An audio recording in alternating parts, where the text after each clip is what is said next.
ನಮ್ಮ ರಾಜ್ಯ ನಾಯಕರಾದಂಥ ನಿಖಿಲ್ ಕುಮಾರಸ್ವಾಮಿರವರ ಭಾಷಣವನ್ನು ನೀವು ಕಾಯ್ತಾ ಇದ್ದೀರಿ ಅನ್ನುವಂಥದ್ದು ನಮ್ಮೆಲ್ಲರಿಗೆ ಗೊತ್ತಿದೆ. ಈ ಸಂದರ್ಭದಲ್ಲಿ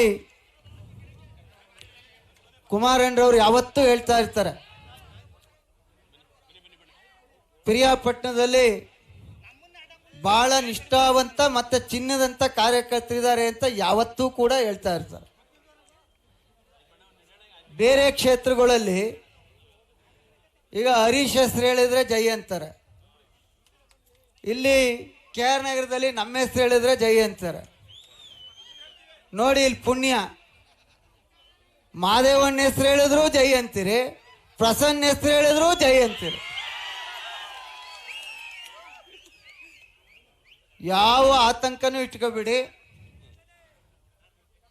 ದೇವೇಗೌಡರು ಸಾಹೇಬ್ರ ಕುಮಾರಣ್ಣರವರ ಮಾತನ್ನ ನನ್ನಾದಿಯಾಗಿ ಯಾರೂ ತೆಗೆದುಹಾಕುವಂಥ ಪರಿಸ್ಥಿತಿನಲ್ಲಿಲ್ಲ.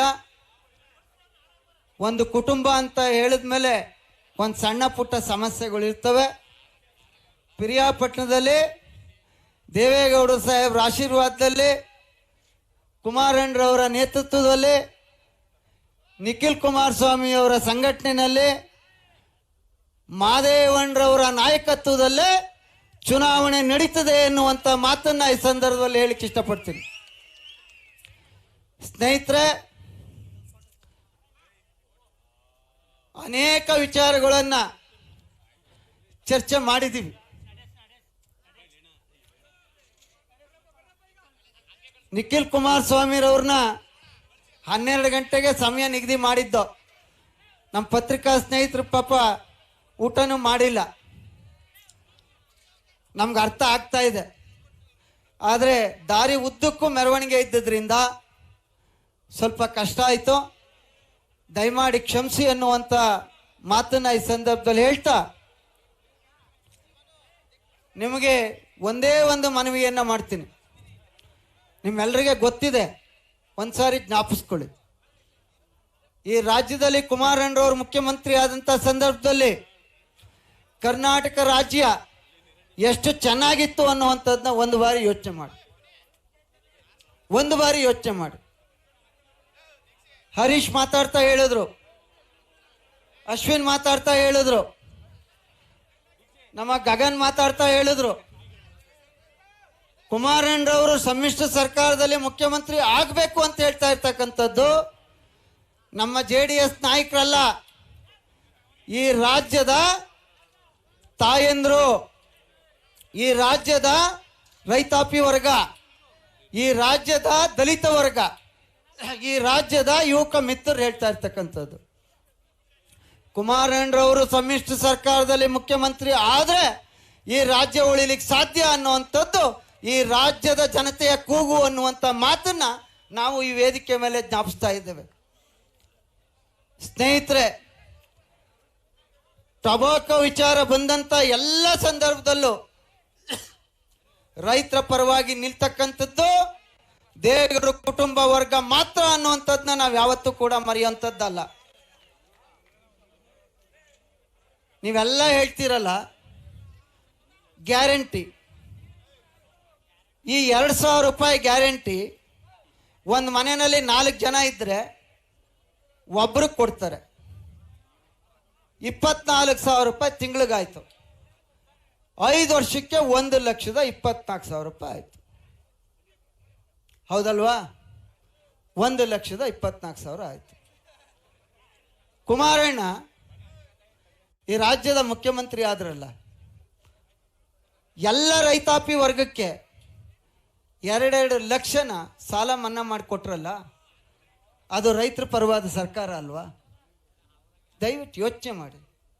ನಿಮ್ಮೆಲ್ಲರಲ್ಲಿ ಕೈ ಮುಗಿದು ಪ್ರಾರ್ಥನೆ ಮಾಡೋದು, ಹಾಲ್ನಿಂದ ಹಿಡಿದು ಆಲ್ಕೋಹಾಲ್ವರೆಗೂ ಈ ರಾಜ್ಯ ಸರ್ಕಾರ ಬೆಲೆಯನ್ನು ಏರಿಕೆ ಮಾಡಿದೆ.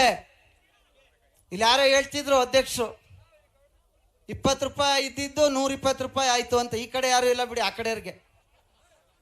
ಅದರಿಂದ ನಿಮ್ಮೆಲ್ಲರಲ್ಲಿ ಕೈ ಮುಗಿದು ಪ್ರಾರ್ಥನೆ ಮಾಡ್ತೀನಿ, ಒಂದು ಬಾರಿ ಯೋಚನೆ ಮಾಡಿ. ಮಾನ್ಯ ಸಿದ್ದರಾಮಯ್ಯನವ್ರು ಆಗಾಗ ಹೇಳ್ತಾ ಇರ್ತಾರೆ, ನಾನು ದೇವರಾಜು ಅರಸೂರವರ ಅವ್ರಿಗಿನ್ನ ನಾನು 2 ದಿವಸ ಮನೆಯಲ್ಲೆಲ್ಲ ಬೋರ್ಡ್ ನೋಡಿದೆ, ಮುಖ್ಯಮಂತ್ರಿ ಆಗಿದ್ದೀನಿ ಅಂತ. ನೀವೆಷ್ಟು ದಿವಸ ಮುಖ್ಯಮಂತ್ರಿ ಆಗಿದ್ದೀರಿ ಅನ್ನೋದು ಮುಖ್ಯ ಅಲ್ಲ ಸ್ವಾಮಿ. ಸನ್ಮಾನ್ಯ ದೇವರಾಜ್ ಅರಸು ಅವರು ಸಹಸ್ರಾರು ಕುಟುಂಬಗಳಿಗೆ ಜೀವನ ಕಟ್ಟಲಿಕ್ಕೆ ಭೂಮಿಯನ್ನ ಕೊಡಿಸುವಂತ ಕೆಲಸವನ್ನ ಮಾಡಿದ್ರು.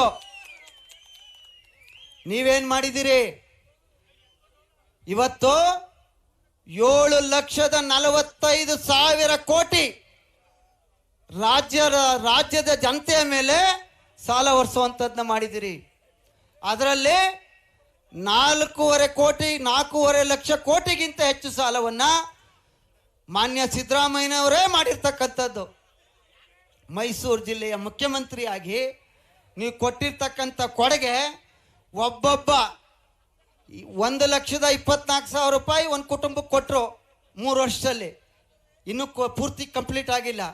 ಆದರೆ ಇನ್ನು ಒಂದು ಕುಟುಂಬದಲ್ಲಿ 4 ಜನ ಇರ್ತೀವಲ್ಲ, ಆ 4 ಜನಕ್ಕೆ 4 ಲಕ್ಷ ರೂಪಾಯಿ ಸಾಲವನ್ನ ನಮ್ಮ ತಲೆ ಮೇಲೆ ಹೇರುವಂಥ ಕೆಲಸವನ್ನ ಈ ಜಿಲ್ಲೆಯ ಮುಖ್ಯಮಂತ್ರಿಯಾಗಿ ಮಾನ್ಯ ಸಿದ್ದರಾಮಯ್ಯನವ್ರು ಮಾಡಿದ್ದಾರೆ ಎನ್ನುವಂಥದ್ದನ್ನ ತಾವು ಯಾವತ್ತೂ ಕೂಡ ಮರೆಯಾಗಿಲ್ಲ ಅನ್ನುವಂಥ ಮಾತನ್ನ ಈ ಸಂದರ್ಭದಲ್ಲಿ ಹೇಳ್ತಾ, ನಮ್ಮೆಲ್ಲರ ಆಶಾ ಕಿರಣ ಇವತ್ತು ಕುಮಾರಣ್ಣರವ್ರನ್ನ ಎಷ್ಟು ಪ್ರೀತಿಸ್ತೀರಿ, ದೇವೇಗೌಡರು ಸಾಹೇಬ್ರನ್ನ ಎಷ್ಟು ಪ್ರೀತಿಸ್ತೀರಿ, ಅಷ್ಟೇ ಪ್ರೀತಿಯನ್ನ ನಮ್ಮ ಯುವ ನಾಯಕರಾದಂಥ ನಿಖಿಲ್ ಕುಮಾರಸ್ವಾಮಿ ಅವರೇ ತೋರಿಸ್ತಾ ಇರ್ತಕ್ಕಂಥದಕ್ಕೆ ನಿಮ್ಮೆಲ್ಲರಿಗೆ ನಾವು ಯಾವತ್ತೂ ಕೂಡ ಆಭಾರಿಯಾಗಿರ್ತೇವೆ.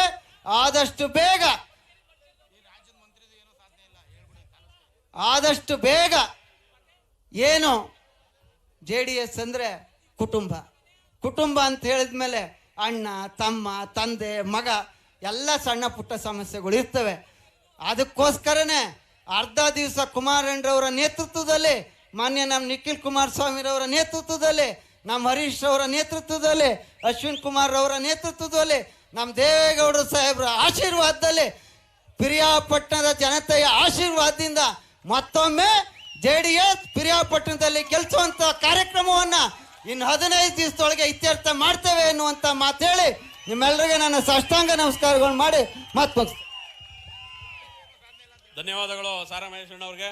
ಈಗ ಸಭೆಯನ್ನು ಉದ್ದೇಶಿಸಿ ಮಾತನಾಡತಕ್ಕಂಥ ನಮ್ಮ ಕ್ಷೇತ್ರದ ಮಾಜಿ ಶಾಸಕರು, ನಮ್ಮೆಲ್ಲರ ಜನಪ್ರಿಯ ನಾಯಕರು